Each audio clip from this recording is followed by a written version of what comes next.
And so I saw all of my teammates at our most raw. And I think if we understand that about ourselves as human beings, who we are at our most raw, how we perform, it's a hugely advantageous bit of information, because we understand what we fall back on, what we revert to, especially during times of uncertainty, challenge, and stress. It's dirty, it's gritty, it's ugly, and it's hard, yet we are still moving, okay? We are individuals and teams that can drop into deeply complex, uncertain environments and begin to perform. We just start figuring it out. And this is exactly what entrepreneurs have to do, right? Hey, Rich, welcome to the show. Steve, it's great to be here. Thanks for having me. Now, I got to admit, when I was introduced to you and someone said, hey, this guy should come on the podcast, I thought to myself, okay, let me take a look at this. And then I found a remarkably lazy man, best-selling author, leadership and human performance expert, and retired Navy SEAL commander. Yeah.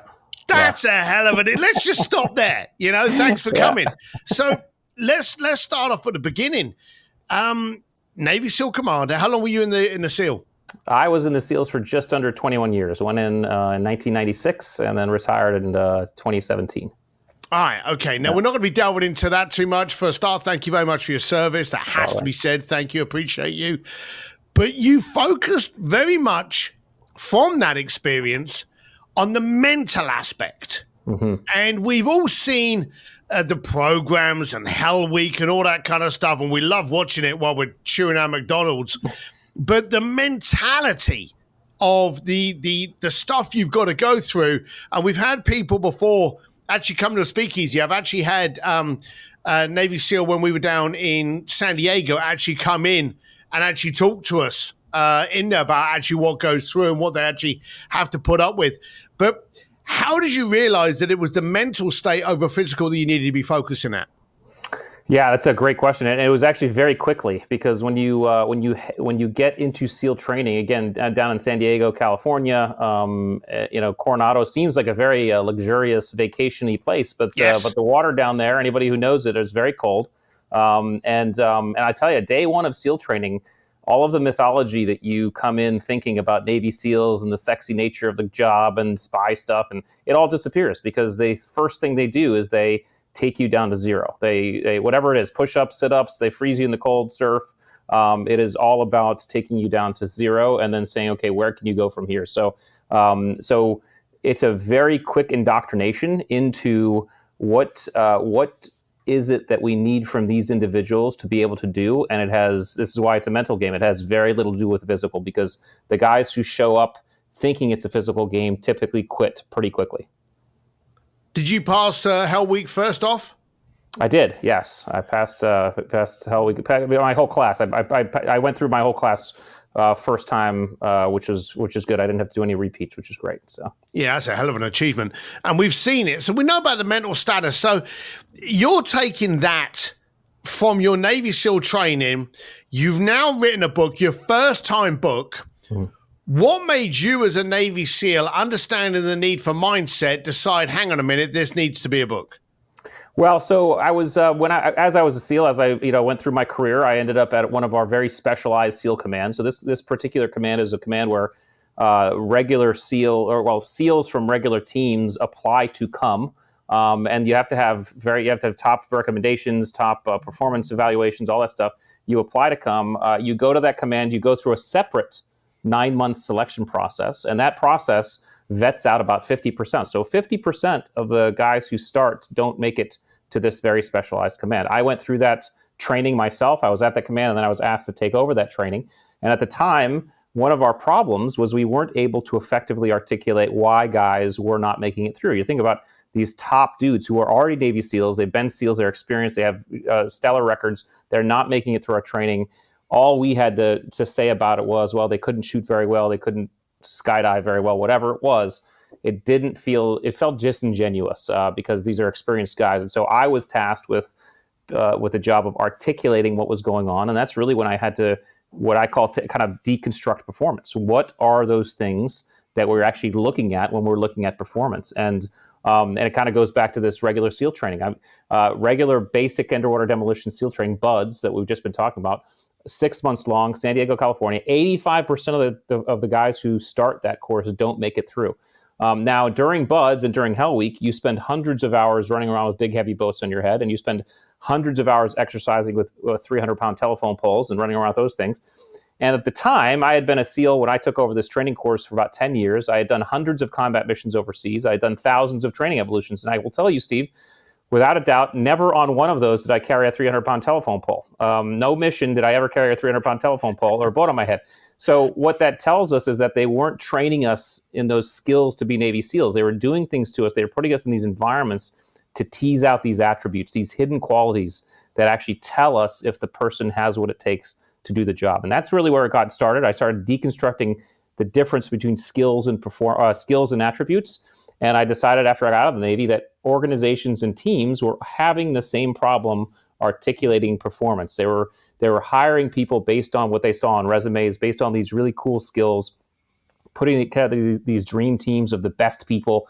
And when things turned toxic or when things went sideways, the teams were falling apart. And it's because they weren't picking their teams based on these attributes, and they were just doing it based on skills. So that was really the impetus of the research, and then of course the book. No, there is no technical difficulty here, but I am jumping in to give you a PSA. If you like what you're hearing, if it's helping you, if it's benefiting you, I just want to let you know that there may be other ways that I can help you. Jump over to stevedsims.com, learn about my speakeasies, learn about my Sims distillery, my coaching, any way that can help you. But again, if it helps you, great. If not, then listen to this podcast and at minimum, action what you're doing. Anyway, I'm going to get you back to your usual showing. Enjoy the rest of the show. Bye for now. I love the way you say about articulating performance. You're talking about high achievers. In any way you want to sum it up, a SEAL is a high achiever. He's a top draw athlete. And then you actually decide, well, hell week wasn't enough. I'm going to go and apply for this. Because you obviously, some part of you is narcissistic and you want to have that self-pain. But for you, on that other side, it must have been, I don't know if the word is disjointing, disconnecting, where you're seeing these major athletes, the top of the top, the 15%, the cream de la cream, failing at this element. Well, I want to separate this word because athlete is a word that's thrown around quite a bit, but it's not athletes. In fact, I've never considered myself an athlete. I was okay at sports. Athletics has to do with, well, in my mind, my definition of it is that it has to do with, hand-eye coordination. There's a lot of things that go into athletics and being athletic. Being in this type of community, a Navy SEAL, a special operator, it's different than athletics. It's you have to be able to perform in any environment at any level, right? So the athlete typically, because this is what athletes do, designs their weeks and their training program so they can be at 100% when they're performing. That was not us, right? We had to be able to perform even at 10% or at 5% or at 0%.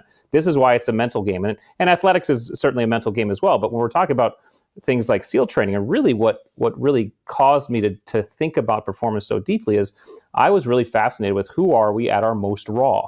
Right? I was lucky enough to go through a selection process where our most raw was laid bare on the beaches of Coronado, California. And so I saw all of my teammates at our most raw. And I think if we understand that about ourselves as human beings, who we are at our most raw, how we perform, it's a hugely advantageous bit of information because we understand what we fall back on, what we revert to, especially during times of uncertainty, challenge, and stress. And so when I talk about performance and when I deconstruct it this way, it was really about what are those things that are driving us when we are really at our most raw.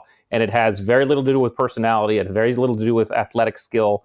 It has to do with these attributes we bring to the table. And that's why I was really so fascinated with it. An athlete is refining to an end goal. They're running faster, they're jumping faster, they're hitting a bat faster. So there's an end goal. Mm-hmm. The thing that amazed me, and as I mentioned to you, we had a Navy SEAL member in our speakeasy. He spoke to us about reaction. And you don't know what's going to happen, and you have to react. And he actually went through very well the OODA loop and actually brought us aware of what the OODA loop was and how it really meant that you're right. Maybe not in your peak state. Someone says to you, hey, in 3 months' time, you're going to do this. You can plan ahead. Mm-hmm. But when you run into a room based on information and the information's wrong, the skill set is now your reaction and ability to construct an accurate result to that new situation, that new information. So there's this constant movement going on in your mind. And as entrepreneurs, not to any life-threatening situation, but a good entrepreneur is the one that knows how to react and respond in an adequate and appropriate manner. And so you're 100%, yes. And a couple distinctions here I want to make for you, because I think it's important. So one thing I talk about is this difference between optimal performance and peak performance, because we hear a lot about peak performance. There's a real goal for many people out there to be peak all the time. They want to peak everywhere. And people used to tell me, you Navy SEALs must be the ultimate peak performers. I would disagree with them, because I would say, listen, we're not peak performers, because peak is an apex. That's all it is. And there's only one place you can go from an apex, and that's down, right? And peak often has to be planned for and prepared for and scheduled. Just like you said, the professional athlete plans and schedules his or her entire week so they can peak for game day, 3 hours on game day, right? So what we were, and what I defined ourselves as, were optimal performers. Optimal performance means I'm going to do the very best in the moment, whatever the best looks like in the moment. So sometimes our best looks like peak, and everything's clicking, it's cool, they're flow states, everything's awesome, right? Sometimes our best, however, is I am just head down and I'm nugging it out and I'm going step by step. It's all I got in the tank, and it's dirty and it's gritty and it's ugly and it's hard. And that is still performing optimally. And so optimal performance allows us two very important things. It allows us first to celebrate those times when we are not at peak. It is dirty, it's gritty, it's ugly, and it's hard, yet we are still moving, okay? The other thing it allows us to do is something you just mentioned. It allows us what I call proper energy management. I don't need to be peak when I'm driving to the grocery store. I can be managing my energy in ways. Here's another mythos that I'll bust about the Navy SEALs, because you might see it on TV and movies. You might see a group of SEALs, they're about to go on a mission, and they huddle up together and they all kind of get in a circle and hoo-yah and high-five and yell and scream like an athletic team getting ready to take the sports field. That never happens, Steve. It never does. In fact, most of the times we were in the helicopter flying into combat, and the guys around me were napping. They were asleep. And the reason is because we don't know what's coming. We don't know how long we're going to be out there. We don't know what's going to be required. We're not going to waste an ounce of energy on something we don't need to waste our energy on. So optimal performance is this umbrella underneath which peak performance lives, but also gutting it out lives, and recovery lives in there too. And what this allows us to do, and this is going to get into the entrepreneur piece, what this allows us to do is what I define the Navy SEALs actually as, which is masters of uncertainty.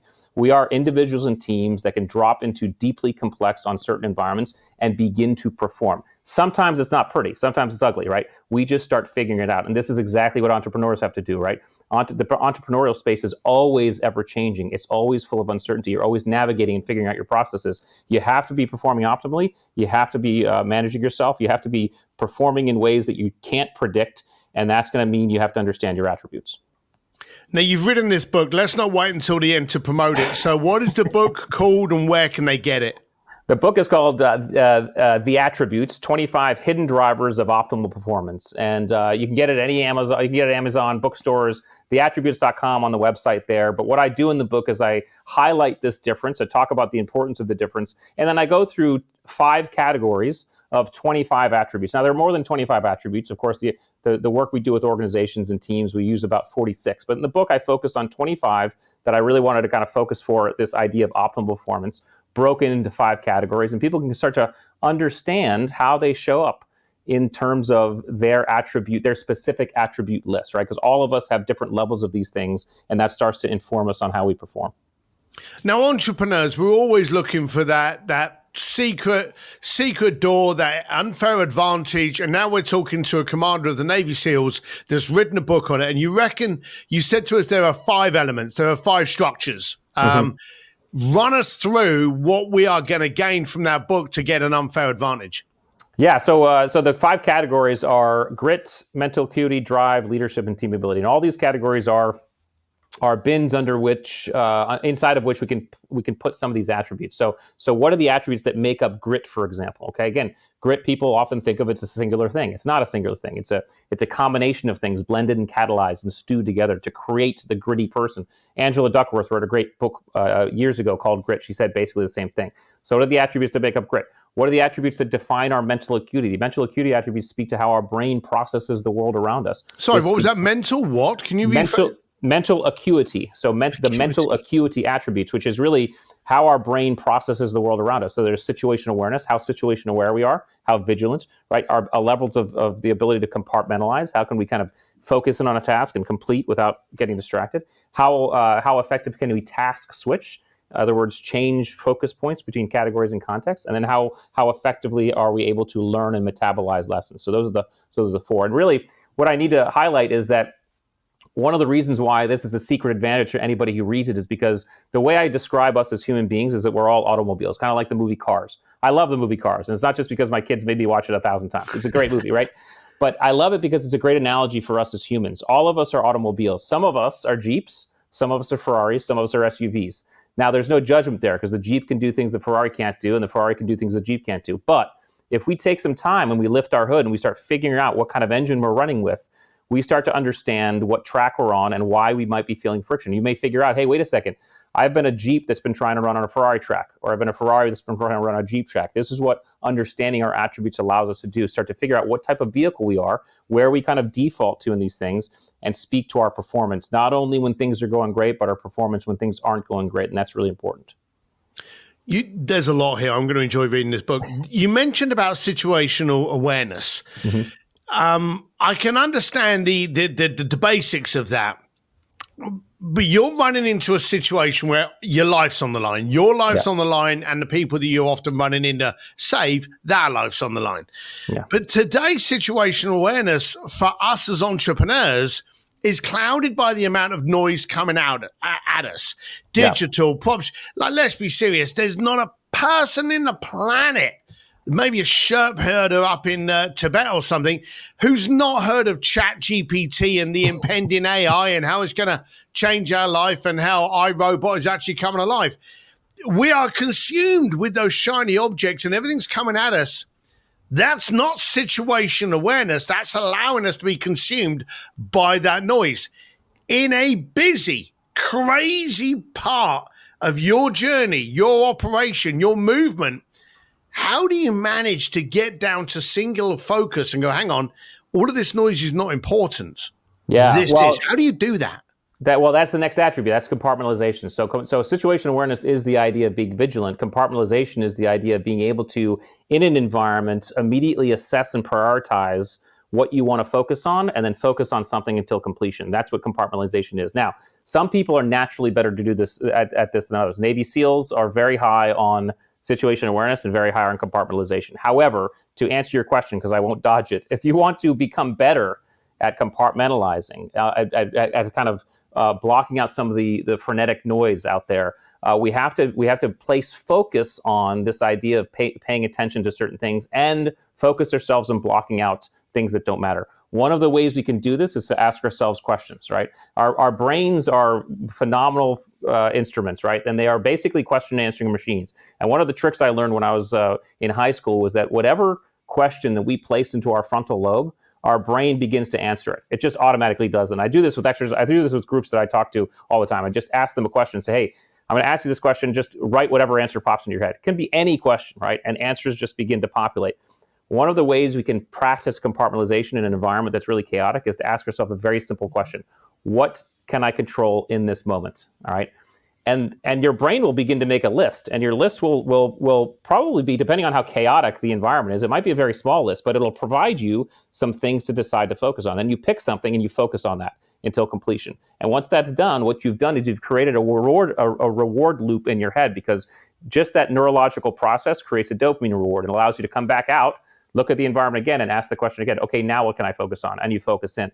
And this is the idea of taking an environment that might be feel and be quite chaotic and making it understandable, basically chunking it into meaningful bite sizes. You're chunking your environment so you can pick focus points, focus to completion, come back out, pick another focus point, focus to completion. And this is how you can practice taking a very chaotic environment around you and begin to understand and move through it.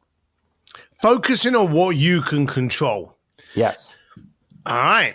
Now, that might be, by the way, Steve, that might be really small, right? It's that horizon that you're picking for. I call it moving your horizons. The horizon you're picking, it could be, I'm just going to count to 10, right? It could be that small, because depending on the intensity of the environment, right, it might be like, I'm just going to count to 10 and then ask the question again. It might be, I'm going to just get to the next meal, or I'm going to focus to the end of this thing. It all has to be contextual for the individual, but it all has to happen internally and has to be based on the questions you ask yourself. The problem with entrepreneurs is we're delusional.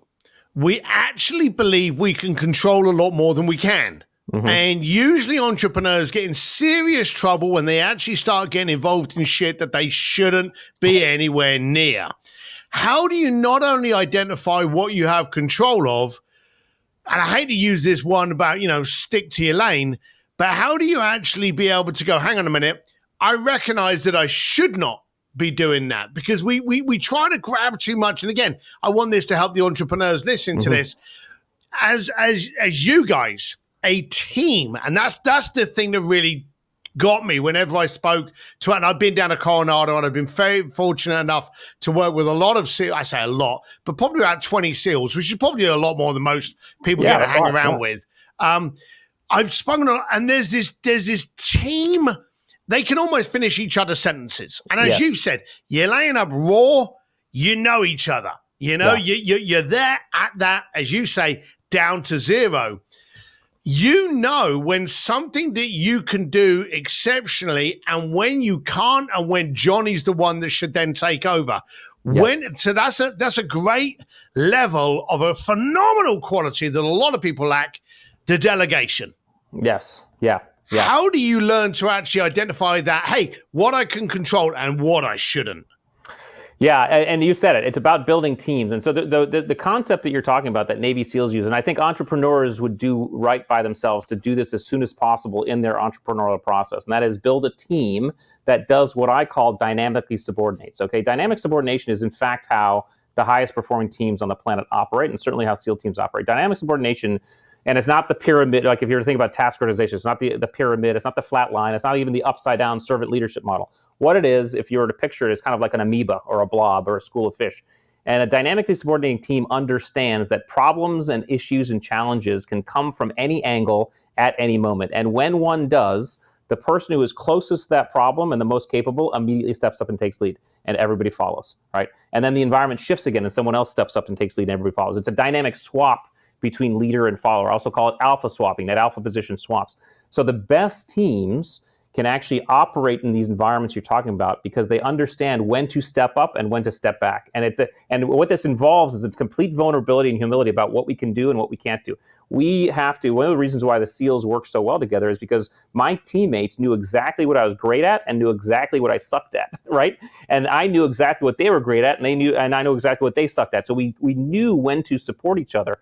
And I think entrepreneurs, I think one of the methodologies that entrepreneurs can use is to immediately begin to start building teams of people who complement them where they are weakest, right? And then we start to zipper these attributes together like a jacket getting zipped up. So you have someone who's high patience, have someone who's high impatience, and they work beautifully together. I kind of joke. My wife and I have been married for 23 years. She and I lived the war together. We have 2 teenage boys, right? We are at this point a high-performing team.